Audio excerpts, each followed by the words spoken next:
आणि आता घेणार आहोत विविध क्षेत्रातील महत्त्वाच्या बातम्यांचा वेगवान आढावा महाफास्ट 50 बातम्यांमधून।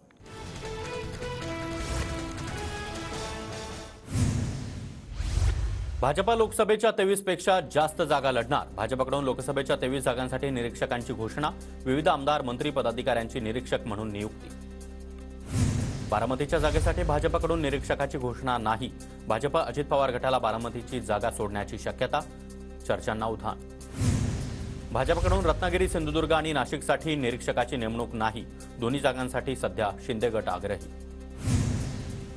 रायगड लोकसभेच्या जागेवरून महायुतीमध्ये पेच निर्माण होण्याची शक्यता। मावळसह रायगडची जागा भाजपला मिळावी, मी प्रयत्न करणार। गोव्याचे मुख्यमंत्री प्रमोद सावंत यांचं कर्जतमध्ये वक्तव्य। तर रायगडच्या जागेसाठी सुनील तटकरे देखील आग्रही। मुलगा मुख्यमंत्री व्हावा असं उद्धव ठाकरेंना वाटतंय। घराणेशाहीवाले सत्तेच्या स्वार्थासाठी एकत्र आलेत। टीव्ही9च्या ग्लोबल समिट कार्यक्रमात अमित शहांची ठाकरेंवर टीका। सत्तेसाठी हावरेपणा, मुंह में राम बगल में ईडी असं सध्या सुरू आहे। ईडी म्हणजे सत्ताधाऱ्यांचे घरगडी बनले।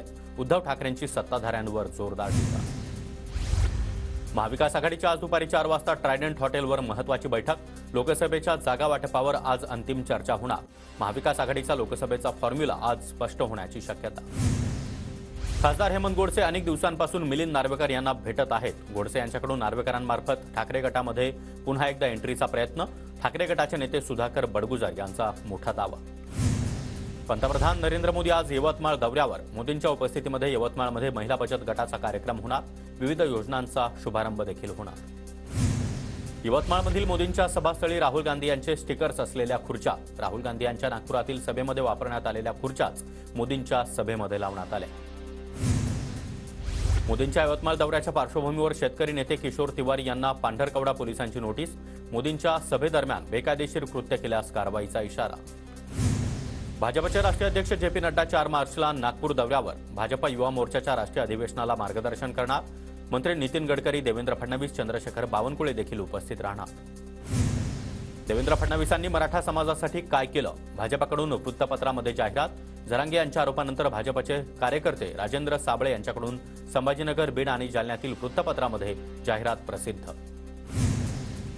शरद पवार यांच्या सभेनंतर अजित पवारांची मंचरमध्ये सभा। वळसे यांच्या मतदारसंघामध्ये पवारांची सभा झाल्यानंतर अजित पवार 4 मार्चला उत्तर सभा घेणार। पुणे लोकसभेसाठी भाजप ऍक्टिव्ह। पुण्यामध्ये आज भाजपचा बूथ प्रमुख कार्यकर्ता संमेलन।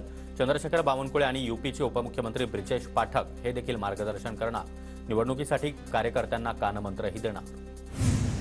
सोलापूरच्या माढा मतदारसंघामध्ये वंचित बहुजन आघाडीच्या शाखा उद्घाटनांचा धडाका। लोकसभा निवडणुकीच्या पार्श्वभूमीवर कार्यकर्त्यांना सज्ज राहण्याच्या सूचना। लोकसभा निवडणुकीसाठी कोकण प्रादेशिक पक्ष सज्ज। मुंबईसह कोकणातल्या 12 जागा लढवणार असल्याची माहिती। जालन्यातील अंबड शहरामध्ये मध्यरात्री 12 वाजल्यापासून संचारबंदी शिथिल। अंबडमधील ग्रामीण भागामध्ये अजूनही संचारबंदी कायम। मुंबईतील शिक्षकांद्वारे अजूनही निवडणुकीचं काम सुरूच। मुंबई आणि उपनगरामधील शिक्षक अजूनही निवडणुकीच्या कामामध्ये व्यस्त। निवडणूक आयोगाचा निर्णय औटघटकेचाच ठरला। लोकसभा निवडणुकीपूर्वी पालिका आयुक्त इक्बाल सिंह चहल यांची बदली अटळ। आयुक्तांना 3 वर्षाचा निकष लागू नये अशी राज्याची मागणी निवडणूक आयोगानं फेटाळली। मुंबई एअर ॲप लॉन्च झाल्यानंतर अवघ्या 20 दिवसांमध्ये विविध नागरी प्रभागांमधून प्रदूषणाशी संबंधित 109 तक्रारींची नोंद। आजपर्यंत नोंदवलेल्या तक्रारींपैकी 31 तक्रारींचं निराकरण। प्रदूषण रोखा अन्यथा वीज पाणी कनेक्शन तोडणार। मंगल कार्यालय, रेस्टॉरंट, हॉटेल्स, बँक्वेट हॉलला प्रदूषण नियंत्रण मंडळाचा इशारा। मुंबई विद्यापीठाचा भोंगळ कारभार। पदवीदान होऊन 20 दिवसांनंतरही 1.5 लाख विद्यार्थी प्रमाणपत्राच्या प्रतीक्षेत। 1.5 लाख विद्यार्थी प्रमाणपत्राच्या प्रतीक्षेत असल्याची माहिती। पुणे महानगरपालिका भाडेतत्वावर 94 इलेक्ट्रिक कार खरेदी करणार। पालिकेकडून 27 कोटी रुपयांचा निधीची तरतूद। पुण्यातील बुधवारपेठ मेट्रो स्थानकाच्या नावाचा नवा वाद समोर। ठाकरे गटाच्या कार्यकर्त्यांनी बुधवारपेठ स्थानक नावाचा बोर्ड तोडून त्या ठिकाणी कसबा पेठ स्थानक बोर्ड लावला। मुंबई ठाणे भिवंडी कल्याण मेट्रो मार्गिकेचं काम युद्धपातळीवर। मेट्रो 5 मार्गिकेसाठी 22 गाड्या खरेदी करण्यासाठी निविदा मागवल्या। 2640 कोटी रुपयांचा खर्च अपेक्षित। T1 जंक्शनवर नवीन उड्डाणपुलाचं काम पूर्ण। CSMTवरून वांद्र्याला जाणं सोपं होणार। पश्चिम द्रुतगती महामार्गावरील वाहतूक कोंडी देखील दूर होणार। मुंबई रिक्षामेन्स युनियनचा भाडे वाढवण्याचा प्रस्ताव सरकारकडे प्रलंबित. संघटनेची प्रशासनासोबत लवकरच बैठक होणार.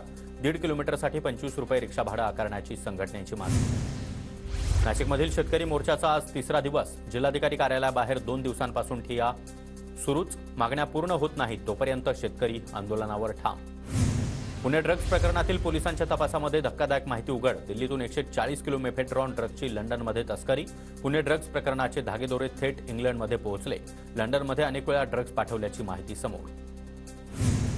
पिंपरी चिंचवडमध्ये बनावट नोटा छापणाऱ्या टोळीचा पर्दाफाश. 6 जणांना अटक. 70,000च्या बनावट नोटांसह मशीनही हस्तगत. देवरुड पोलिसांची मोठी कारवाई.